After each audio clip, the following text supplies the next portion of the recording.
Hello, clever people, and welcome to my review for The Founder. So The Founder was one of my most anticipated movies of this year. When the trailer came out, I was blown away. I thought it looked incredible. It looked to be a story about corruption, about want, about business. It looked like a really, really great movie to me. It was by the director of A Blind Side, the film I very much admire.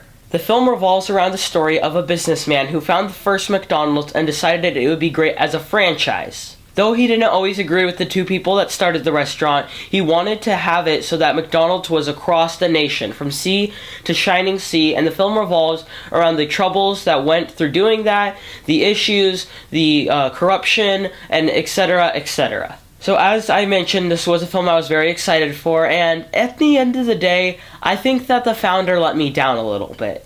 Is it a bad movie? No. But is it a good movie? I wouldn't even say that it's good. The Founder is just an okay movie. It's basically mediocre, and that's all it is. And that was a huge letdown, considering how excited I was for this movie.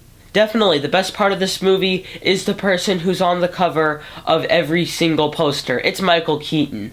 At first, I wasn't liking his performance, and I actually thought that he was being very, very wooden, but as the film progressed, I realized that he was more of a businessman than a jerk, and I really like how they didn't villainize him to the point that he seemed like a villain, but rather, he was just a businessman. He wanted to make a lot of money, he wanted to have a franchise, so that's what he did. He set up this foundation, and he was the founder.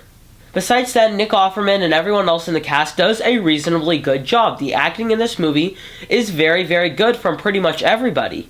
And when it comes back to Michael Keaton, also, what I really liked about him was that they villainized him. Again, they didn't villainize him to the point that he felt like a villain, but he was not a good guy, and they didn't sugarcoat that.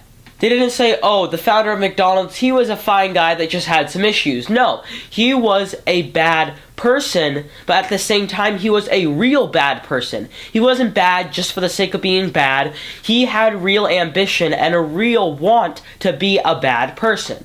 Also, this film does have some very nice moments. The writing, for the most part, is kind of lazy, but there are a few comedic lines here and there that actually really, really worked out well and got quite a lot of laughs for my theater.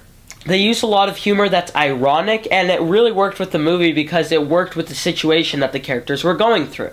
While I do have those goods with the movies, I do have quite a few qualms with it. One of it is that the script is completely and entirely lazy.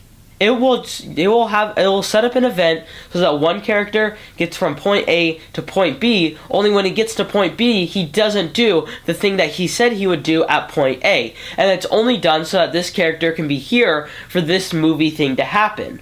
This film has brought a lot of comparisons to The Social Network, and the reason that I like that film so much, I don't love it like everyone else, but I like that film, and the reason why is because it had a very smart script with very smart dialogue, and it set up situations correctly.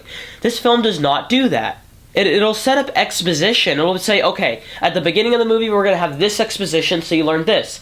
And then later in the film, they go to dinner for one scene, and that scene was purely meant for exposition to learn about certain characters. And that's the only thing that scene was meant for.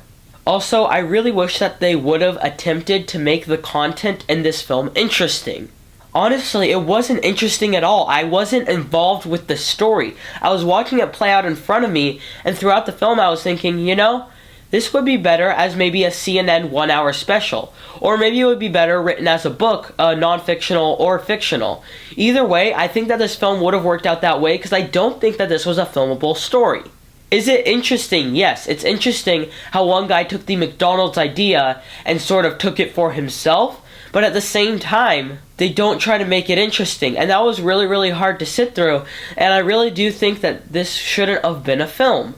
It didn't have a big enough story, and at times it felt like they were stretching it out way too thin, and practically 90% of the film is just business deals, which when said straight across screen aren't interesting unless you're a business person. Because of the lack of interest, the film is quite forgettable, and in the end of the day, I was very disappointed with The Founder. Again, not a bad movie, not necessarily a good one. I'd say it's right in the middle, really big letdown, and that's why I give The Founder a 5.5 out of 10. Alright, that concludes my review for The Founder. What did you think of this film? Comment in the comment section below and let me know. I am Robert Burke, and this has been The Clever Critics. Goodbye.